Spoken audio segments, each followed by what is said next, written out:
Please, I haven't eaten since yesterday. Please give me just one piece of bread.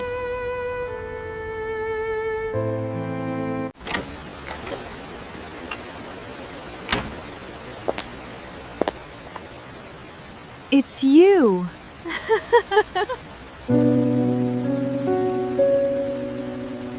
The words came out cracked, barely louder than the traffic grinding past behind her. She sat folded against the cold brick of a shuttered storefront, knees pulled to her chest, a threadbare coat doing almost nothing against the wind. Her dark hair had gone stiff and dull from weeks without a proper wash. An old, cracked backpack sat beside her, the only thing in the world that was still fully hers. Just something small, she said again, quieter this time, like she already expected nothing. Anything at all. Most people didn't slow down. A few glanced and looked away faster than they'd looked in the first place, as though eye contact might cost them something they weren't willing to spend. One man crossed to the far side of the street entirely rather than pass within 10 feet of her.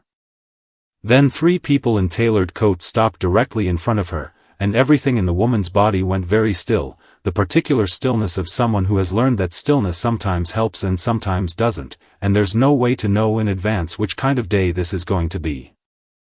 A young woman in designer sunglasses tilted her head, studying the face beneath the tangled hair for a long moment before her mouth fell open.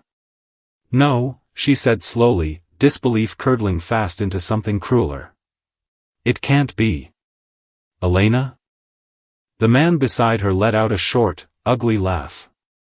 "It absolutely is. Camille, look at this." The second woman, Camille, pulled her sunglasses down just enough to confirm it with her own eyes, and then began to laugh too, a bright, delighted sound entirely out of place on a cold street corner. "Oh my God. Theo, get a picture. Nobody is going to believe this." The homeless woman lowered her eyes to the pavement. "Please," she said, so quietly it barely carried. "I'm only asking for something to eat." "Renee, you have to see this," Camille said, already pulling out her phone, angling it, checking the frame. "This is unbelievable. This is actually unbelievable." The third woman, Renee, crouched down with mock sympathy, closing the last of the distance between them like she wanted a better camera angle more than she wanted to help. "You used to walk past people like this without even seeing them," she said. "Didn't you, Elena? I remember. You'd get out of the car and just, nothing. Like we were furniture. Guess the real world finally caught up with you," Theo added, arms folded, clearly enjoying himself. For half a second something flickered behind the woman's eyes, not hope exactly, just the reflex of it, the muscle memory of what hope used to feel like, as Camille's phone camera clicked twice, the flash catching torn gray fabric and tangled hair and a face too proud to fully collapse even now. "This is going straight up," Camille said, already typing. "Everyone needs to see this." "Come on," Theo said, checking his watch. "We're going to be late for the reservation." They walked off laughing, already composing captions in their heads, already forgetting, or not caring, that the woman behind them hadn't moved, hadn't eaten, hadn't been offered a single thing except an audience for her own humiliation. What none of them understood, what almost no living person currently understood, was that the woman they had just photographed for entertainment controlled more wealth than most of the nations whose currency sat, worthless to her now, folded uselessly in the pocket of her ruined coat. That truth would surface soon enough, and when it did, it would matter far less than what those 3 had just done without realizing it. They had, with a single careless post, started a countdown neither Elena Ashcombe nor the man who was about to find her had any way of seeing yet. Stay with this one until the very end, because by the time this story is finished, you will understand exactly how much weight a single photograph, and a single piece of bread, can carry. Daniel Reyes hadn't planned on being a single father. Life had arranged it that way, the same blunt, indifferent way it arranged most things. His wife Claire had died 3 years earlier, a brain aneurysm with no warning at all, collapsing in their kitchen on an ordinary Tuesday while Daniel was on a job site and their daughter Sophie was at school. He still remembered, with a clarity that never dulled, the specific silence of the house when he got the call, the way the world simply kept moving outside the window while his own had stopped completely. 3 years later, Sophie was 10, sharp and funny and stubborn in ways that ambushed him with grief at the strangest moments, and Daniel had rebuilt their life into something that mostly held together, if not always gracefully. He worked construction, up before dawn, home for dinner and homework, exhausted in a way that had become so constant he'd stopped noticing it. It was that same evening, cold and threatening rain, when Daniel and Sophie came out of the corner grocery store with 2 bags of dinner, mid-argument about tacos versus spaghetti, and Sophie went quiet mid-sentence and grabbed her father's sleeve. "Dad. That lady. She's been sitting there the whole time we were inside. She hasn't moved." Daniel followed his daughter's gaze across the street to where the woman from the sidewalk sat now against a different, darker doorway, knees still pulled to her chest, staring at nothing. Something about the particular stillness of her, not resignation exactly, more like a person conserving the very last of something, pulled at Daniel harder than he expected. He crossed the street with Sophie half a step behind him. Up close, the woman's eyes caught him off guard, clear, sharp, watchful, entirely at odds with the exhaustion carved into the rest of her, as though she were assessing him with the same care he was using on her. "I'm sorry to ask," she said, and Daniel noticed the effort it cost her to say it at all. "I wouldn't, but I haven't eaten since yesterday." Daniel crouched to her level instead of standing over her the way the 3 strangers had. "What's your name?" A half-second hesitation, something guarded moving behind her eyes. "Ava. You can call me Ava." He didn't hand her cash and keep walking. He knelt there on the cold pavement, opened one of the grocery bags, and pulled out the rotisserie chicken he'd bought for that night's dinner, a loaf of bread, a bottle of water, and put every bit of it directly into her hands. She stared down at it like she wasn't fully convinced it was real. "Thank you. You didn't have to give me all of it." "We'll figure out dinner," Daniel said. Sophie crouched too, studying Ava with the frank, unfiltered curiosity only a 10-year-old manages without it feeling cruel. "Where do you sleep?" "Wherever's dry, mostly," Ava said, and the practiced ease in the answer told Daniel this wasn't the first time she'd had to give it to a stranger. Sophie turned to her father with the expression Daniel had learned to recognize as trouble already decided.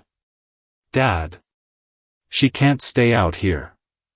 It's supposed to get colder tonight," Ms. Patterson said.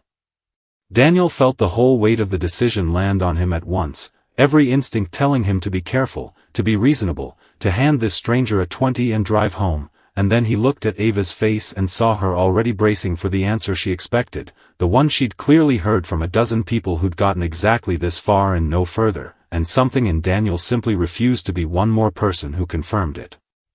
He thought, without meaning to, of Claire, of the particular loneliness of being unseen, of every night after her death when he'd wondered if anyone besides Sophie would notice if he disappeared entirely. "I have a couch," he heard himself say. "Just for tonight. It's warm, and it's dry." Ava's composure cracked, just barely, something raw moving across her face before she caught it. "You don't know anything about me." "I know you're cold, and my daughter's right about the weather," Daniel said. "That's enough for tonight." At the house, he gave her blankets and one of his old sweatshirts, and Ava showered for what he suspected, from the length of it, was the first time in longer than she wanted to admit. Over dinner, Sophie talked without pause, the class hamster, an upcoming spelling bee, a theory about the neighbor's dog understanding English better than most adults, and Daniel watched something in Ava unwind by careful degrees, watched her laugh once, unguarded, at precisely the wrong moment in the hamster story, which somehow made it funnier. That night, after Sophie went to bed, Daniel found Ava sitting at the kitchen table still, wrapped in a blanket, and sat across from her. "You don't have to talk about it," he said, "but I'll admit I'm curious how someone with a vocabulary like yours ends up on a corner asking strangers for bread." Ava let out a short, humorless laugh. "That obvious?" "A little." She turned her water glass slowly between her hands, and for a moment Daniel thought she might actually tell him everything, right then. Instead, she said only, "I had a life before this. It fell apart a few months ago. I'm still figuring out how to survive without it." "Family?" Daniel asked carefully. Something shuddered behind her eyes. "Not anymore. Not in any way that helps." He didn't push. He recognized a door closing when he saw one, and simply nodded, and told her the couch was hers for the night, and they'd figure out tomorrow when it came. When Daniel woke the next morning, earlier than usual, the house was quiet in a way that immediately unsettled him. He found the couch blankets folded with careful precision, his sweatshirt draped neatly over the armrest, no sign of Ava anywhere. His stomach dropped with a disappointment that startled him, given he'd known this woman for less than 16 hours. Then he saw the folded note on the kitchen table, waited under the salt shaker, and read it twice before he heard the knock at the front door. The woman standing on his porch when he opened it was nothing like Ava. She wore a charcoal blazer, carried a leather portfolio, and introduced herself with the crisp efficiency of someone who had rehearsed this exact conversation in her head many times over the last several months. "Mr. Reyes? My name is Patricia Nguyen. I need to speak with you about the woman you took in last night." Daniel felt something cold settle in his chest. "Is she all right? Is she in trouble?" Patricia's expression softened, just slightly. "That depends entirely on how quickly we can move. May I come in?" What Patricia told him, standing in his own kitchen with Sophie eavesdropping unashamedly from the hallway, rearranged everything Daniel thought he understood about the previous evening. The woman he knew as Ava was, in fact, Elena Ashcombe, founder's daughter and majority shareholder of Ashcombe Dynamics, one of the largest technology companies in the world, a name that had been quietly, urgently missing from public life for 4 months, presumed by most of the financial press to have suffered a breakdown, or worse. Late last night, Patricia said, a photograph was posted online. A young woman named Camille Feld tagged the company directly, mocking a homeless woman she recognized on 5th Street. Within 2 hours it had been shared several thousand times. "I have had a team monitoring for exactly this kind of sighting for 4 months, Mr. Reyes. So, unfortunately, has someone else." "Who else?" Daniel said, though some part of him already knew he wouldn't like the answer. "The man Elena has spent 4 months hiding from," Patricia said. "Marcus Feld. Camille's father." Daniel sat down slowly, his mind racing to catch up. "She told me almost nothing." "She wouldn't have," Patricia said. "Trusting anyone has become a very dangerous habit for her." She hesitated, glancing toward the hallway where Sophie was very obviously listening. "Mr. Reyes, I need to find her before Feld's people do. I believe she may still be nearby. She wouldn't have gone far this early, not without knowing whether it was safe to move." "Is there anything at all, she said last night that might tell us where she'd go?" It was Sophie, stepping fully into the kitchen without embarrassment, who answered first. "She asked me yesterday where the library was. She said she liked reading in quiet places." Daniel stared at his daughter, then at Patricia, and the three of them were in the truck within 2 minutes. They found Elena on the library steps, sitting exactly where a 10-year-old's offhand comment had guessed she might be, her posture rigid, scanning the street the way Daniel had noticed her do at restaurants without understanding why, until now. When she saw Patricia, something in her face broke open with a relief so total it was almost painful to witness. "You found me. You made it easy, this time," Patricia said, and for a moment the two women simply held each other's arms, unable to manage more than that on a public sidewalk. Then Elena's eyes found Daniel and Sophie, and her expression shifted into something more careful. "You know," she said quietly. "Now you know." "I know some of it," Daniel said. "I don't know why you were on that street in the first place, or why a man is apparently looking for you hard enough that this woman drove across the city to find you before he could." Elena glanced at Patricia, who gave a small, reluctant nod, and then Elena told him, "Not everything, not yet, but enough." Her father had built the company over 4 decades.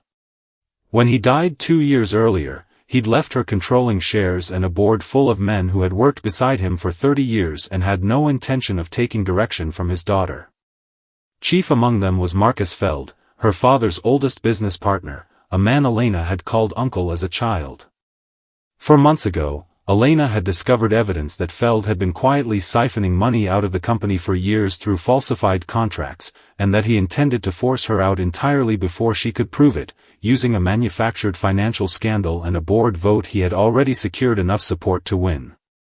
"I couldn't fight it in the open," Elena said. "Not without proof, and not without them destroying it the moment they knew I was looking. So I disappeared. Let them believe I'd cracked. It bought me time to search for what I actually needed." She looked down at her torn coat, still faintly damp from last night's rain. "I didn't expect the search to take 4 months. I didn't expect it to look like this." Daniel thought of the flinch at car doors, the precise, instant math with the delivery receipt, the word leverage slipping out over a landlord dispute 2 nights ago, all of it rearranging itself now into a single coherent shape. "The pendant," he said suddenly. "You reacted like I'd found a weapon when I gave it back to you." Elena's hand went to her collarbone, where the small gold disc still hung on its broken chain beneath her collar. "It was my father's. The last thing he gave me before his surgery. If anyone had recognized it, connected it back to me, it would have told Feld I was still nearby, still fighting, still had something worth silencing." Her voice caught slightly. "It's the only thing I have left that's actually, completely mine." Patricia checked her watch and her expression tightened. "We need to move her somewhere secure. Feld's people will have seen the same post I did." "Where?" Daniel asked. Patricia hesitated, and in that hesitation Daniel understood there was no good answer. Every hotel could be traced, every safehouse Elena had used before had eventually been compromised, 4 months of running had exhausted nearly every option that didn't put someone else directly in danger. It was Elena, oddly, who looked at Daniel with something like an apology already forming. "You don't have to say yes." "I'm not finished asking the question yet," Daniel said. "But if the question is whether she can stay at my place a little longer, the answer's already yes. Nobody's going to think to look for the richest woman in the world on my street. That's kind of the whole point, isn't it?" The weeks that followed were not simple, and Daniel never once pretended they were. Elena stayed, quietly, carefully, while Patricia worked from a distance to rebuild the trail of evidence Feld's people had spent 4 months trying to erase. Sophie, for her part, adapted to the strange new arrangement with the easy resilience only a child seems to manage, treating Elena less like a fugitive billionaire and more like a permanent, welcome fixture at the dinner table, teaching her, with great patience, the exact correct way to fold a paper airplane and demanding, in return, to be taught the boring math stuff Elena mentioned once about balance sheets, a request Elena honored with far more seriousness than a 10-year-old's whim. Usually deserved. It was in these small, ordinary moments, Elena correcting Sophie's addition at the kitchen table, Elena sitting through an entire cartoon because Sophie insisted, Elena's hand resting for just a second too long on Sophie's shoulder one evening, as though she were memorizing what safety felt like. That something between the 3 of them stopped being an arrangement of convenience and started becoming something neither adult was quite ready to name. But danger did not stay patient for long. 2 weeks in, Daniel noticed a black SUV parked across from his street 3 evenings running, its driver doing nothing but watching the house. He mentioned it to Elena almost casually, and watched her go pale in a way that told him exactly how serious it was. Patricia confirmed it within a day. The vehicle belonged to a private security firm on retainer with Ashcombe Dynamics board, and it wasn't searching the whole city. It was watching a 4-block radius that happened to include Daniel Street specifically, which meant someone had done more than glance at a mocking photograph. Someone had traced its metadata, its location tag, back to a specific corner, and from there, patiently, to a specific house. The pressure escalated faster than any of them were prepared for. Within a week, Daniel's own employer received an unexpected, aggressive audit request from a shell investment firm that turned out, once Patricia traced it, to be another one of Feld's holdings, a clear warning shot, a demonstration that Feld could reach into Daniel's ordinary life and squeeze it whenever he chose. Daniel was quietly informed by his supervisor that his hours were being cut, temporarily, a euphemism nobody bothered to disguise. Then, worse, a woman claiming to be a school district representative showed up at Sophie's school asking unusually specific questions about the family living at Daniel's address, questions the school secretary found strange enough to call Daniel directly rather than answer them. Daniel drove to the school with his hands shaking on the wheel the entire way, arriving to find Sophie safe, confused, and asking why a stranger had wanted to know if she had a new friend staying at the house. There was a smaller moment that week, one Daniel would think back on often in the months afterward, that made the danger closing in feel even heavier. Sophie had asked, out of nowhere while they were doing dishes, whether Elena would have to leave once she got her company back, the way people in movies always went back to their real lives once the trouble was over. Daniel hadn't had a good answer, and Elena, overhearing from the doorway, hadn't pretended to have one either. Instead she'd crouched down to Sophie's height, the way Daniel had once crouched to hers on a sidewalk, and said, "I don't know yet. But I know I'd miss the paper airplanes." Sophie had considered this with the total seriousness of a 10-year-old negotiating something that actually mattered to her. "You could still visit. Even if you're busy being a billionaire." Elena had laughed, a real laugh, and told her that sounded like exactly the kind of arrangement she'd fight for.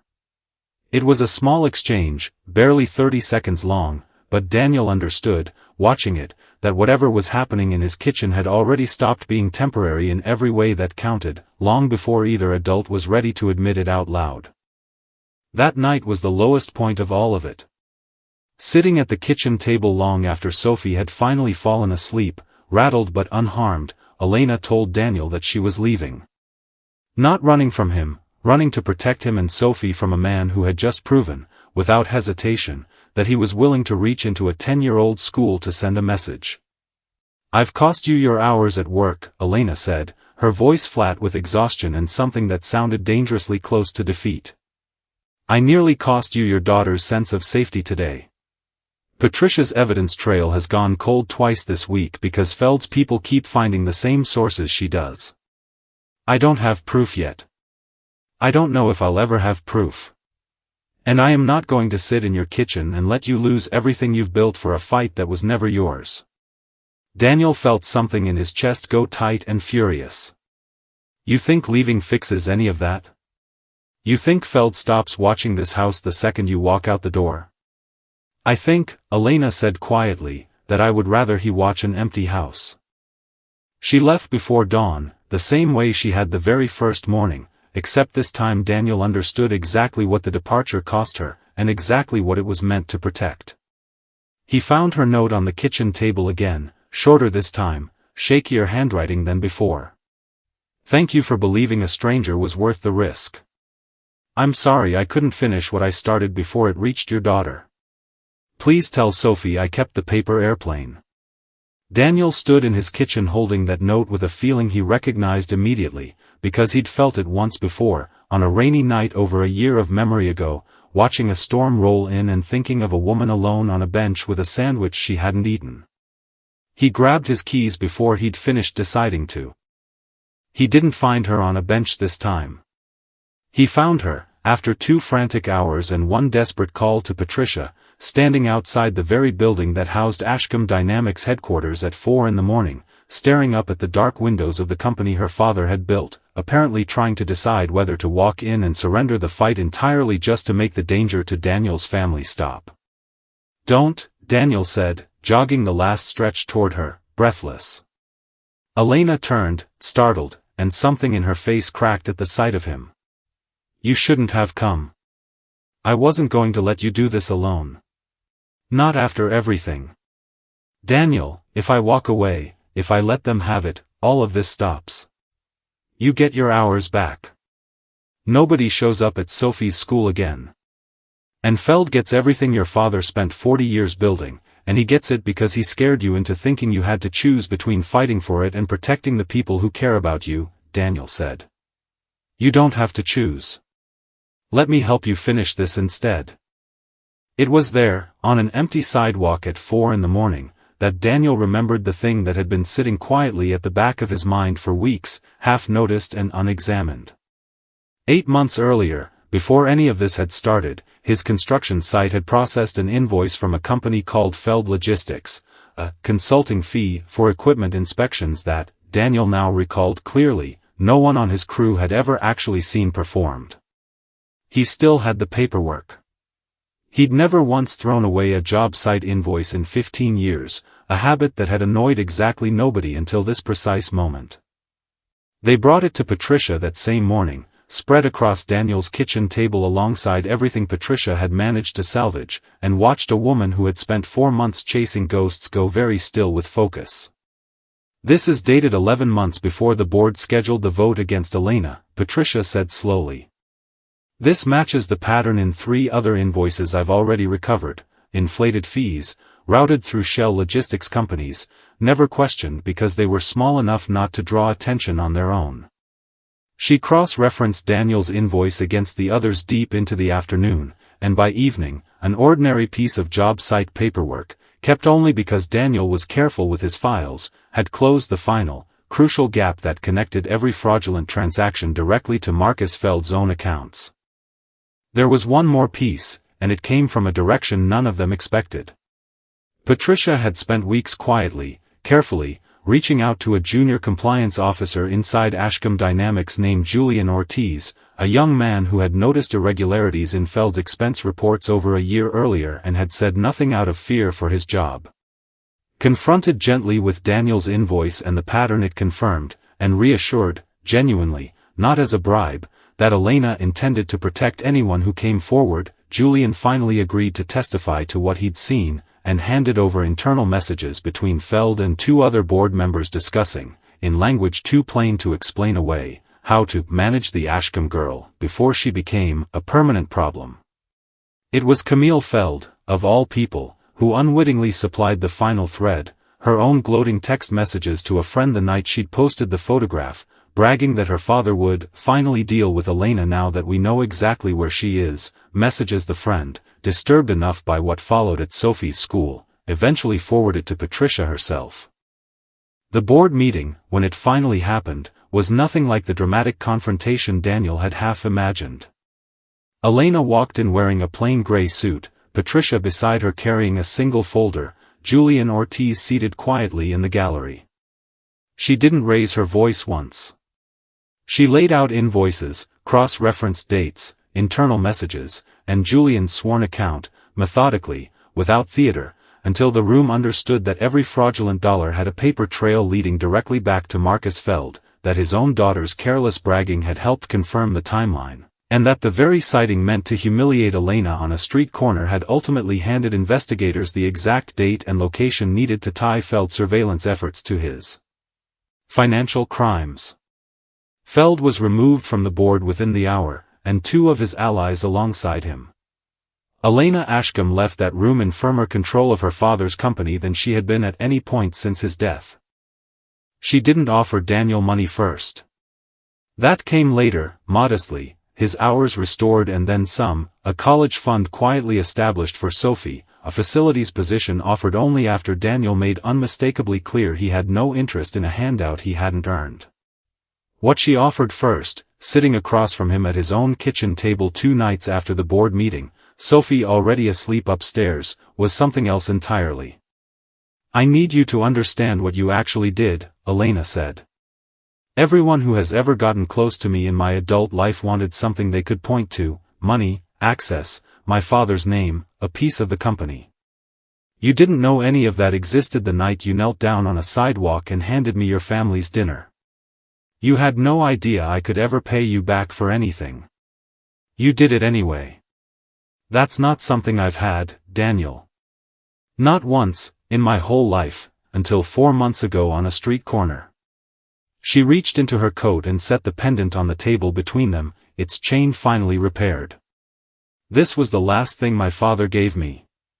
He told me the entire point of everything he built was to help people who had nothing to offer back. I spent 2 years running a company and forgetting what that actually meant, until I found out the hard way what it felt like to be one of those people. Daniel didn't take it for himself. He waited until Sophie was awake the next morning and let Elena give it to her directly, watching his daughter turn the small gold disc over in her fingers with the same fierce reverence Elena had once shown it in the dark of that first terrifying confession weeks earlier.